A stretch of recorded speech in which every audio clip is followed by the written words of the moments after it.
A lot of people were anticipating and guessing we're gonna see a stainless steel version. They're gonna fix the pushers. They're gonna fix a lot of the issues that were there before. No, no, no, no, no, no. They're not gonna do that so quickly. They're gonna drag this out as much as possible.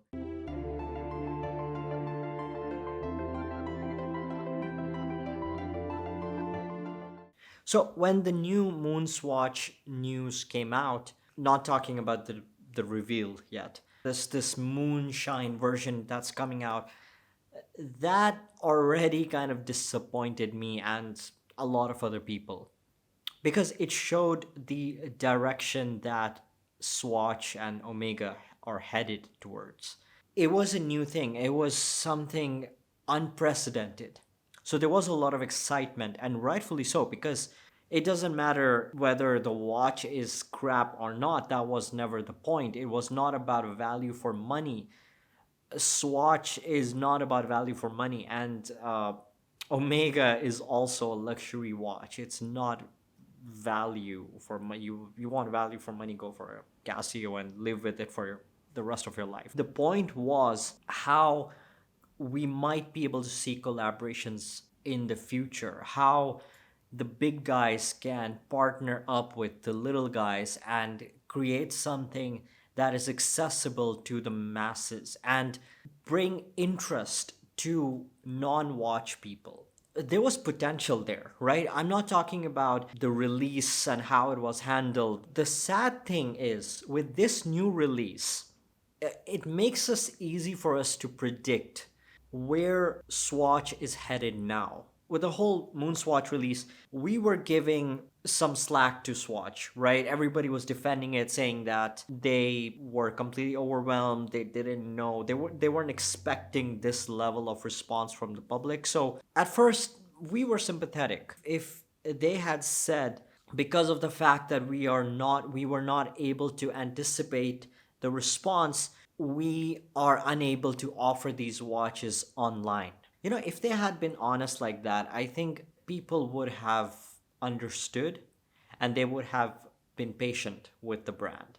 But instead, the official word that came out was something in the lines of, the experience of online shopping just diminishes the whole watch buying experience. So it's not the same. We want people to go out there, make this, and then the going out is like hell because you're just waiting in long queues in the cold and hungry. So that was the first red flag. It seemed like Swatch had discovered its Black Bay 58. They found the watch that will redeem the brand. They found their Nautilus. They found their Royal Oak. With this new release, the Moonshine, that assumption, it seems confirmed. A lot of people were anticipating and guessing we're gonna see a stainless steel version. They're gonna fix the pushers. They're gonna fix a lot of the issues that were there before. They're gonna drag this out as much as possible. This is my prediction. I might be wrong, but I'm guessing that we will see a couple more releases this year with different color variants, and again, just starting up the hype.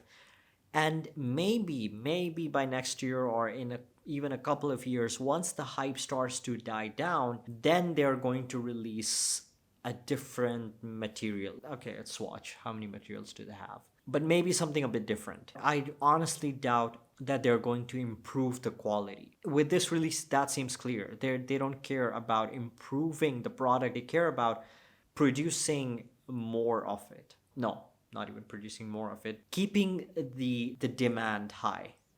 That's the right way to put it. Yeah, even Bobo's upset. I don't know. It's just really disappointing because they could have gone many different ways. I'm not saying, oh, bring back the stainless steel material, bring back the watch and make it more durable, because that doesn't make sense. It's not about value. They don't want to give you a Swatch that will last you several years. They want to give you a watch that's just a fun collectible piece, and then you want to keep coming back for more. If they play this safeguard properly, if they do it in a way that shows that it's not just a money making golden goose, or was it a normal goose with golden egg? I forget the story. It's basically not just their money making machine, it's actually a product that they care about. That is going to save the brand. I mean, their whole marketing line, that's the kind of stuff that I used to pull as a college student. The theme, let's make it horology and the moon, and that's it. Anyway, let me know what you guys think. Did you have the same expectations? What are your thoughts? Let me know in the comments. Thanks for watching, and I'll see you guys in the next one.